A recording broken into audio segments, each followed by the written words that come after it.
I've never seen a diamond in the flesh. I cut my teeth on wedding rings. Dude, that's pretty cool. Man, that is a sad clown. Dude, that's pretty good. This is The Gloom, bringing you weekly interviews with F3Omaha packs, exploring their F3 experiences and finding those sticky elements that create the glue in the gloom.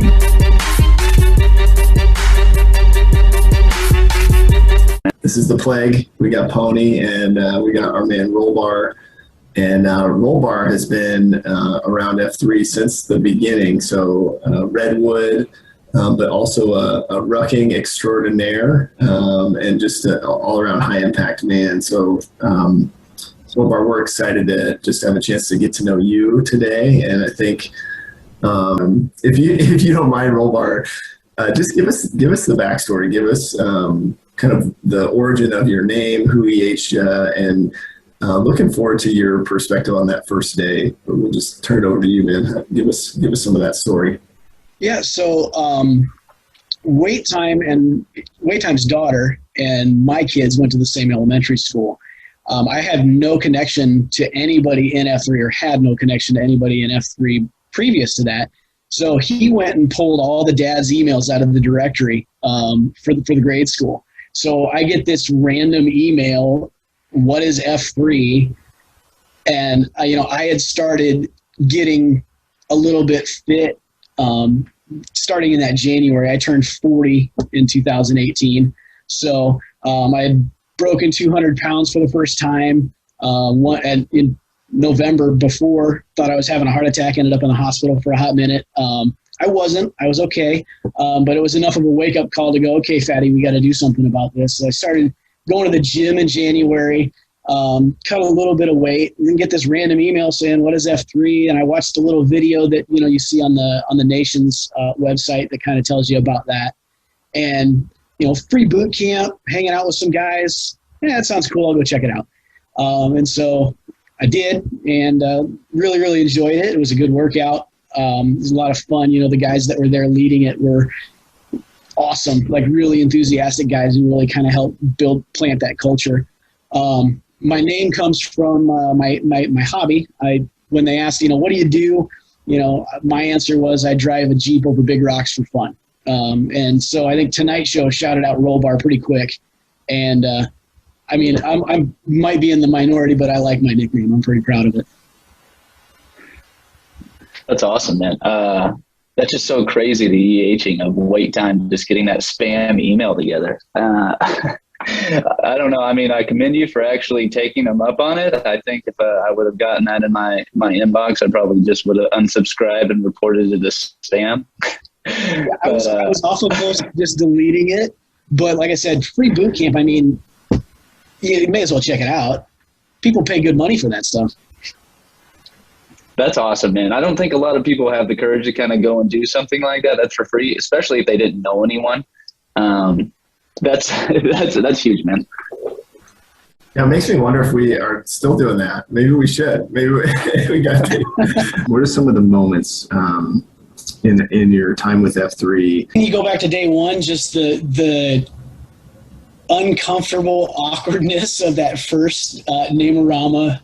Seeing that video pop up every now and then is always hilarious. Guys' arms crossed and kind of sour looks on their face, like, I don't know what the hell this thing's all about, but I'm here, so, I'm going to roll with it. That was fun. And getting to know, meeting Tommy Boy and some of those guys as they came in the early days was really fun. Meeting some of those guys who are just phenomenal human beings was really cool. And of everything, the whole 3 years, just the opportunity to rub shoulders with guys who are just wanting to be impactful people, wanting to be what we call high impact men. That's it's almost cliche here now, but there are guys that are driving so hard to make a difference in their community and do things that they're passionate about and serve in ways that, whatever ways available to them, in a lot of ways. That's been probably one of the greatest privileges for me in F3, is being able to just, associate with incredibly great human beings. I love it, man. And I know, just as time has gone on, kind of watched you just continue to lean in. And one of the things that I think, kind of using this podcast as a way for guys to kind of share their experience with, second and third F opportunities and that sort of thing. And I know rucking is a passion of yours. You've participated in some of the Grow Ruck events. Tell us a little bit about that experience, because I think it's a unique experience. Not everybody has fully engaged in that, but it's really been something for you that I think has been a positive experience. So share that a little bit with us. What's that been like, and kind of why have you transformed into this like rucking enthusiast per se? Yeah. So first of all, I just have to say, if you haven't signed up for a Grow Ruck yet, you are not doing F3 right. Get out there and do it, because it's perspective shifting. It is just mind altering. I can't even put into words everything that it did for me. In F3 parlance, they talk about ruckership. You'll see that on Twitter and stuff. That's a combination of the word fellowship and rucking. So ruckership is this really unique brand of fellowship that you get while you're out on a ruck, because unlike most people, Plague can carry on a full conversation while he's running, but many of us can't.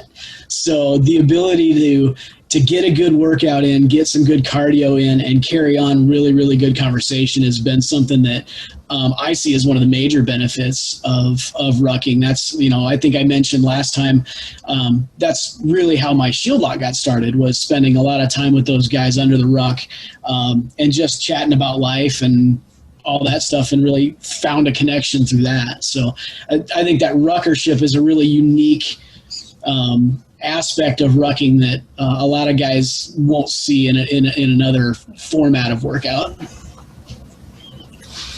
Absolutely. I think the other thing too that you mentioned is it's a fellowship thing, right? So you almost get to have the same level of conversation you would have with a guy at coffee, right? You're, and a lot of times I think in my experience, the few times that I have rucked, I think it's kind of you're like kind of right next to another guy, right? It's, because you have to walk a kind of single file, right? You can't walk, 5 guys wide. So then it ends up being, some solo time with you and another guy, just kind of learning about each other. And I think, something that I have noticed is with men, it's doing work, putting in work side by side, and it doesn't really matter running or rucking or, when Pony's trying to do push-ups or, some exercise that he's just not good at. Whatever. I think I lead the league in all categories, I'm pretty sure.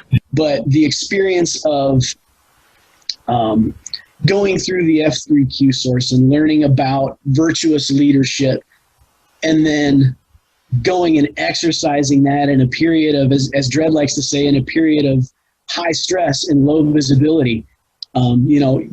You really don't reveal yourself as a leader when it's sunny out and it's easy going. When it's hard and you're in the middle of the suck and you're just suffering and the hard stuff is coming at you fast, that's when your leadership is really revealed, right? Like, you don't really, like, it's when it's easy, it's easy. When it's hard, that's when it takes real virtuous leadership. So my experience with Grow Ruck, I was able to be a platoon leader. So there's about 6 rotations throughout the night. And each time they designate a platoon leader and an assistant platoon leader. And the cadre then tell you, hey, here's what you have to get done. And it's up to the platoon leader to get a plan in place with the APL, and then tell the guys what we're doing and make it happen. And so I was right after a very long log carry and then a nice PT test that was pretty incredible. would have been right up Plague's alley. It was 100 burpees, run a mile, and then 100 more burpees. And they tell us the standard is 31 minutes. Nice. So yeah, Plague would love that one. But I suffered through that. I'm not much of a runner, and burpees were not really my thing, although I've kind of grown to like them a little bit. It took me about 34:40 is where I ended up finishing. There's plenty of guys in front of me and plenty of guys behind me. I think I kind of finished middle of the pack. But so smoke from that. They tell us, okay, here's a whole bunch of sandbags you guys got to carry. And so we're carrying all this heavy stuff. And there's a period in the night that apparently every grow ruck experiences this thing, like right in the pre-dawn hours, where everything just kind of goes to crap. Everybody's exhausted. Mentally, they're just not focused. They're not working together, all these things. And that's where I was. I was, where my platoon leader rotation was. And somewhere in the middle of the night, somebody drops this aluminum pole on the ground and it makes a whole lot of noise. And the cadre rips us a new one and tells us we're not being teammates and all this stuff, and says you don't have the privilege of being a team anymore. Now you got to do this quietly, single file. Everybody carries something. Nobody talks. So here we are walking single file. I've got a, probably 50-pound water bladder on my back in addition to my ruck. And I'm in my own head going, man, you really screwed this up. Like, you were a terrible leader. You've embarrassed yourself. You've embarrassed F3Omaha, all these things. Just like that negative, just that voice in your head where I'm a really critical of myself. This is what I figured out, is very critical of myself. So this voice is in my head the whole time we're walking quietly. And just failure, weak, not, bad leader, all this stuff. And then they say, okay, probably about 45 minutes or so of walking quietly. They say, okay, so if you guys want to kind of redo this, let's finish strong. Rollbar's back in charge. We reach the end of it. It's this beautiful old railroad trestle bridge. Maybe it's not so beautiful, but in my mind, it's the PAX gets to tell you 3 things you did well, 3 things you could do better. And if I were to write on a piece of paper what I would want people to say about my leadership, those guys read the script. It was, I get emotional thinking about it now. I broke. I was in the back of the group just bawling because it was just this thing of like this weight lifting off of me, realizing that I didn't fail, for one thing, that I had led well, and that I can do a lot more than I think I can. I can lead in more effective ways than I think I can. And so, in retrospect, as I thought about it it's been almost a year now, but as I've thought about it, I really just think about how brutal your inner dialogue can be to yourself. Like I always used to joke and call myself a fat kid, and I'm not that anymore. I'm pretty dang fit especially compared to where I was. And just that hypercritical inner dialogue had to change. And so that's what I learned from that. And I think that watching guys at that index, just watching guys kind of process things themselves, I think every single guy had that little bit of an epiphany about something. It certainly wasn't the same thing that I had, but everybody had some sort of a realization from that. So it was pretty cool to see. That's awesome, man. And no, I hear you about the inner dialogue. I mean, not everyone can be like me and the Plague, where we have unwavering confidence in ourselves and just assume we're the best at everything that we do. And although that's not true at all. But there is something, it just kind of reminds me of VQs and just queuing in general, right? You're talking about these experiences you're having where you're kind of questioning your leadership in the moment. Mm-hmm. I know in anticipation to my VQ, I was just so nervous. I couldn't sleep the night before. I was trying to plan out everything that I could. I'm like, this is going to go absolutely terrible. I barely know how to count in cadence. I barely know any of the lexicon, like any of the exercises. I hope these guys are willing to even, listen to me. And 40 minutes goes by, 45 minutes goes by, and it went super smooth. Everyone was there to pick you up, and the feeling afterwards, I got text messages from Slow Pitch, from Tater Tot, from Plague, like, hey, great job, man. That was awesome. And, there were some issues along the ways where I would point them out as hiccups, but overall, what I got, the feedback I got in return was just so amazing. And so I definitely see that you had that in your Grow Ruck experience where you're sitting there thinking to yourself, man, I kind of screwed up here. I'm messing up here. But then getting that feedback once you finished up, I think that's what it's all about, is building each other up after you've had an opportunity to lead and recognizing each other. So that's awesome, man. Well, a couple things. So you're definitely way more fit now, and that includes being more fit than Pony. But where was that? Yeah, right. Where was the Grow Ruck experience at in like sequence with you launching Oscar Mike, which is our rucking AO here in F3 Omaha? So I started Oscar Mike in November of 2019. And that would have been the following August. So what kind of inspired Oscar Mike was seeing a little video clip on Twitter about one of the Grow Rucks. I believe it was Naperville. And I texted Wait Time and said, "Hey, this looks really awesome. We should try and get one of these in Omaha." And I said, "What do you think we need to do?" He goes, "What?" He goes, "I don't know." I said, "Well, maybe we should start a rucking AO." He goes, "Okay, do it." So basically, by default, I guess, I just kind of took this thing and started leading it, and had hopes of getting Grow Ruck in Omaha. Yeah, that's great, and obviously it's great you took it upon yourself to bring something here for the guys, right? Taking the opportunity to lead and open it up so other people have a different avenue for some fitness and some fellowship. And that kind of, brings us to our next set of questions here. We've been using this as a mechanism or as a tool to kind of gauge guys and see where they're sitting at with all three Fs. Mm-hmm. So just kind of curious where you think you find yourself in all three. Well, I'd say, like I said, my fitness is definitely better than it's been in any other point in my adult life, but there's still room for improvement. So I'd say I'm probably on a scale of 1 to 10, around a 7. Getting faster on runs, getting stronger on rucks. I, did a 9.5 miler yesterday, with the last mile being with a 60-pound sandbag on my shoulders just to make it a little harder. So, I'd say I definitely have room to improve. So I put myself at a 7 there. My fellowship, man, it's probably at a 9. I'm very fortunate with my job working from home here that I kind of can come and go at my leisure. So I like to stay at cafeteria about as long as I possibly can, and have been really, really fortunate to link up with some guys in a Shieldlock that, just encourage me daily. We're texting every day, talking every day. We try to meet up at workouts a couple times a week and stuff. So it's really just been, fellowship wise, has been out of this world lately.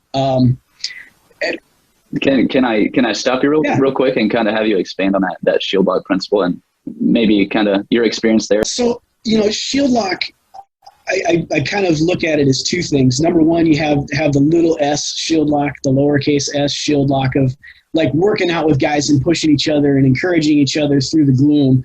And then I look at have this concept of a capital S Shieldlock, where this is a small group of guys that you're accountable to, that you're checking in with, making sure they're okay. You're dealing with life's really big stuff together and encouraging each other through those things. We talk about marriage stuff. We talk about kids stuff. We talk about work, and that stuff's not always hunky-dory, right? Like, that stuff's not always easy. And so to have a couple of guys that you can say, "Hey, man, I really screwed up with my end this week. I said something stupid and I really feel like a jerk." Like, that stuff's great to then have your guys tell you, kind of help you through that situation and kind of think through how to make that better, how to try and make that right, But to have somebody to bounce some stuff off of, especially virtuous leaders, to be able to kind of talk through difficult situations or emotion to make sure that you're not acting rashly or, those sorts of things. That's really vital to me in the Shieldlock. But just the brotherhood of having guys that you're checking in with on a daily basis is pretty cool. You just kind of cracked the nut there, because I think I love the capital S and lowercase s shield lock. I think a lot of times guys are hesitant about forming a shield lock because it feels like they're excluding, so if I form a shield lock, then I'm excluding all these other guys, but that's not really the case. I think you're saying you can have both, and you should have both, and I really like the way you outline that, because I think by saying these are the guys that I'm going to go through the big challenges in life with, that doesn't mean you're excluding all the other guys, right? It doesn't mean you're not going to still lock shields when somebody else needs help, but it does help you focus. I really appreciate that, the way you outline that. It's really good. Talk to me about the 8 block. So something that I know that you have participated in is the developing the 8 block, right? And so you've got your concentrica, you talk about your gesture, you've got goals on there. But I wanted to get your insight on the process of choosing just a couple guys, right? The intentional smaller shield lock, and just kind of how that's impacted you. And I think I don't know if you have any stories or things to share there. Yeah, I mean, so we did initially. We kind of had this informal shield lock where we were texting back and forth almost daily and just kind of checking in with each other, planning out where we were going to work out together, just kind of talking general stuff about life. And then one day, I don't even really know who it was, but it was just like, hey, do you want to call this a shield lock and make this a thing? And, we're all like, I mean, it's already basically there. So yeah, I mean, it makes a lot of sense to just kind of quote unquote formalize this thing as a shield lock and really kind of dig into it together. So one of the first things we did together was go through the 8 block, which I actually have sitting right here on my desk so I don't forget about it. But the first page of it is 4 quadrants on a sheet of paper, and you have your concentrica, your second F, your third F, and your first F. And so, you start off by defining what your concentrica is, right? And the concentrica is the concentric rings like an archery target. And in the middle of that is where you want to aim the majority of your efforts. So that's your M, your most important relationship. For those of us that are married, by default, our M is our wife. We want to focus the vast majority of our energy on our spouse and let her know that she's the most important thing in our lives, right? So almost by default, that's what that is your M. So then the second ring out is your 2.0s, your kids. So you fill those in if you happen to have them. Then you have your shield lock. So then, you start to define all these concentric rings, and you have to realize as we have limited arrows to shoot, right? So we have limited energy to expend on who we're investing in. So we're going with the most valuable in the middle of the target, and as you work your way out, it's the less valuable. So the last ring is going to be your mammon, your job. Work is important because it puts food on the table and it pays the bills. And it does have some fulfillment to us, but it shouldn't be what defines us, right? The things that should define us as men, as people, are those inner ring relationships of our spouse and our kids and those brothers that we just intentionally invest time in, right? So we kind of went through and defined all those things together. And then you set goals in the first, second, and third F, being those other 3 quadrants. So your first F is your fitness. And we just said, each set a goal. We want to be at so many beat downs every week. We want to be doing so many pre-runs or pre-rucks every week. Setting goals for that. And maybe in that first F, there's also kind of a target for where you want your weight to be and where maybe your FUPA lands, kind of tracking that is a good metric for, your fitness level, at least on some degree. So kind of putting that in there. And then your second F, it asks you to list 3 names of people that need some love. I have, for me personally, a cousin of mine she's 22 now, I believe. Her dad passed away when she was about 15 years old. He had cancer, and she came to live with my mom. So I've kind of treated her as a little sister since she came to live here in Omaha. So she's on that list, and kind of listing out some more people that we need to invest some time in, and perhaps maybe whetstone kind of a relationship as well. And then our third F is your faith. So you want to talk about, we're talking about finding service opportunities and investing time of our life into those kinds of things. And then what does that higher power mean to you, and maybe investing some time in either finding that or gaining a deeper understanding of what that higher power is for you. That's awesome, man. Well, let me, I have a question there. And you're talking about your concentrica, and obviously, as Plague likes to point out, that these are all fairly new terms for me. When I hear you talk about what your concentrica is, how your M is in the middle, then the next ring is your 2.0, then your Shieldlock, and then your job after that. I guess a question that I would have is, what about for some of our younger packs out there? Is that concentrica model, can that change? Does that vary depending on where you're at in your life? Or is this say for example, I don't have 2.0, so does it make sense for that to be my second ring there? I don't really know how the exercise really works. So I'm curious on how that either shifts or adapts to different packs. Mm-hmm. That's a good question. I think if the ring is, let's say I don't want to say that it's empty, but you don't have a definable relationship there, then I would say that ring kind of almost doesn't really exist for you today. Obviously, sometime in the future, you may have kids, in which case then your 2.0s take over that next ring. But, if you don't have kids, then you have more time to invest in your Shieldlock brothers and, those other relationships as you work your way outwards. So, if you don't have something to fill there, then you have a little bit of extra time, right? You have more arrows. So all the single guys out there with no kids, it's okay for them to be focusing on their job and being number one right now. Well, you certainly no. Okay, Blake, what do you got to say?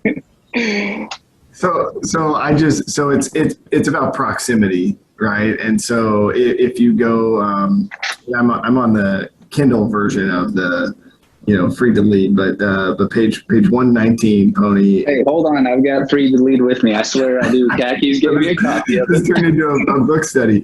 But what he starts talking about is the number of people that would be deeply affected by the man's death, right? So he's talking about most of your impact, bad or good, will be right there with your nuclear family.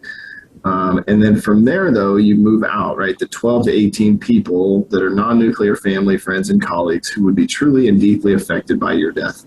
They would walk away from our man's funeral knowing a hole had been left in their lives by his departure from the big ball, which is the world, right? And so I think it's proximity. So, but the main focus is relationships, right? Where concentrica comes into play is when we're trying to bust the myth or the Oprah bomb of work-life balance, right? It's you can never balance work on one side and all the other relationships in life on the other. And so to do that, you've got to look at your relationships based on proximity. And work really does need to be one of the outermost rings. That being said, you can have colleagues from work that you're in closer proximity, right? Like for me, like Tonight Show and our relationship is good and fairly close, but he's probably closer to that middle than my job, right? But there is just acknowledging there is a relationship between me and the day-to-day tasks that I call work or mammon, as Rollbar reference. Right. Yeah, I would agree. So proximity. The other illustration that Dredd has used is spinning plates. So, if you see the act on the Tonight Show or whatever, the guy spinning the plates, there's 10 or 12 plates that are on sticks and they're all spinning. And as they start to slow down, they start to wobble. So he's got to go pay attention to that plate more, right? So he's going to spin that plate more. And maybe the one on the far end is your mammon, and the one, closest to you is your M. And that next stick doesn't have a plate on it right now because you don't have 2.0s. So you don't have to worry about that stick. Right? You don't have to worry about keeping that plate spinning yet. But you're focusing on spinning the plate that has the most needs.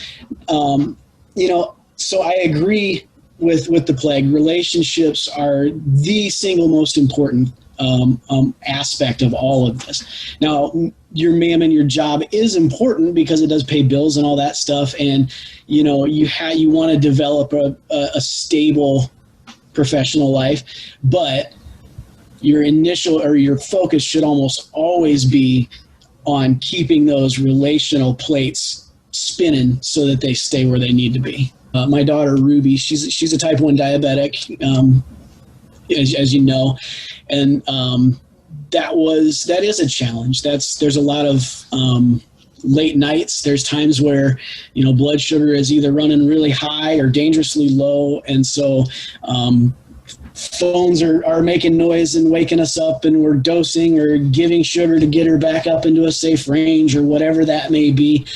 So trying not to invest too much of my mental space in like, well, I got to get up and go work out in the morning. Like, I want to go post tomorrow, but here it is 2:30 and I'm awake for the, third time tonight.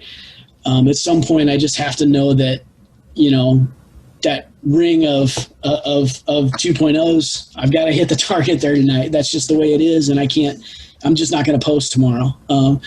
So just trying to find that mental space and kind of be okay with that is a challenge too. I think that's awesome, man, because I think, especially for some of the newer packs here, I think a huge focus is hitting those first F opportunities of, hey, I've got to go post. You get so in this groove of, this is my routine, this is something I need to get done to like make my day go by. But I really respect the fact that you're willing to take some time to at least have the thought to say, well, this needs more of my focus right now than this workout tomorrow would ever provide for me.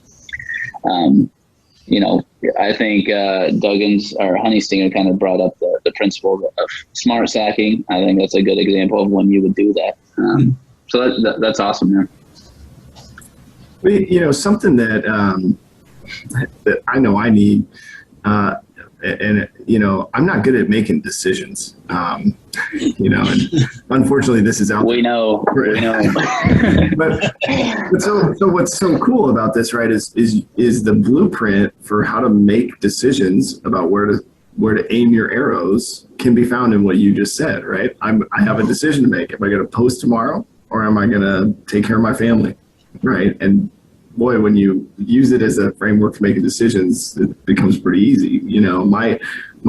Then you look at, well, what else do I need to do to make better decisions? Well, you need, this is a passion area for me, but you need values, right? And so then what do I value? And if you look at my values, I've just reused the concentrica, right? I value relationships, faith, integrity, service, and challenges. And I'm looking for God to use me and expand and grow me in the areas of my concentrica, right? That is like the framework of it all. So it's just, I don't know, I like just how you called it out. I mean, it's a decision-making tool that really all of us like struggle with. Oh, my buddies to think I'm cool and tough because I worked out, or do I want my wife to not be mad at me later, or whatever. Whatever. Well, that should be the easiest decision. Your wife is definitely should be your number one, and none of the guys think you're that cool or that tough, Blake. So. That is right, but I don't want to dismiss that, Pony, because I think it should be an easy decision, but culturally or whatever that is inside of a lot of us, it makes it a challenge, and I don't know. I can't explain the why, but I know that there are times where I'm like trying to convince my wife that working out is like a better idea, and for me, it's not just like that I should go, but it's that I should, for some reason, show up 2 hours earlier and get in an extra half mile or half marathon, because that's a good idea, and the reality is like, no, I just need to sometimes listen to her and abide. So tell me about the third F then, from a faith perspective. Do you feel like has the Shieldlock kind of helped you accelerate in the third F, or have there been other things you found helpful there? Yeah, I think having guys, again, that you're kind of being held accountable by, it does help your faith walk. I'm a Christian man, so I do church and all that stuff. But doing, like, having guys that you can kind of share those spiritual struggles with, I think everybody's got that burden that they're carrying that, can slow them down if they don't have somebody to share it with. The Bible says a cord of 3 strands is not easily broken. And I think that that's true. Having guys that are of like faith kind of walking alongside you and encouraging you has great value. And it definitely has helped me. Man, I love that. I appreciate the scripture quote there. That's been good. What tell me about other resources? Just you mentioned cafeteria. We do free to lead book studies. We do Q source stuff. I know at least from what I've heard, you listen to the F3 Nation 43 Feet podcast.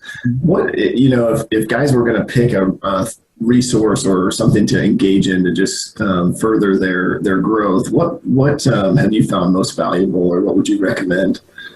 That's a great question. I would say locally, getting into Q source together is really, really good. Mostly for a fellowship thing, because you're getting to know guys. Guys tend to open up in the Q source and talk a little bit about, their personal experience with leadership or personal struggles with leadership, or, how their leadership has changed and how it's affecting their family or their workplace and stuff like that. So it's really cool to see and gain a little bit of an appreciation for where guys are in their journey. So that's kind of a neat thing, especially for your fellowship.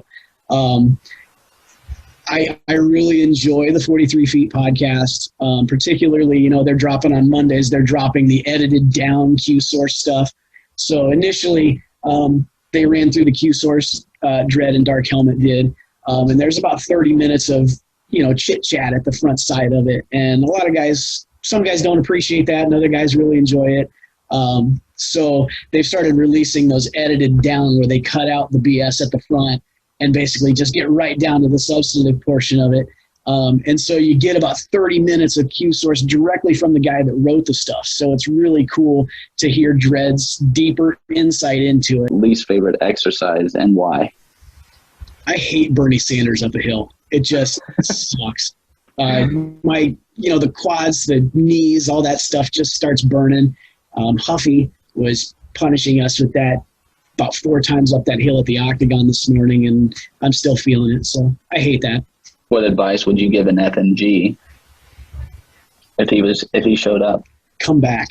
We see so many one and done guys that, either they get completely smoked and they feel, out of place because they're just not in shape, but come back because that fitness gets there. And man, the fellowship is life changing. So if you can stick through the suck for a little while and get yourself in shape, then this'll change your life.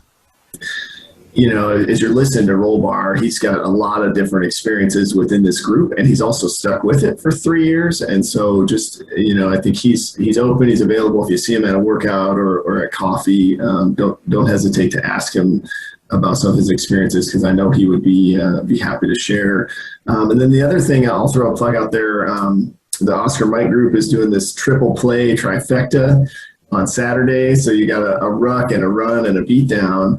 And from my experience, the fellowship during a ruck, you guys are able to talk. And so if you want to plug in that way, a lot of opportunity there. But Rollbar, why don't you give us the old name-a-rama to take us out? Jared Hensley, 43, Rollbar. Rollbar. Nice. All right, man. Thank you. Good work. Appreciate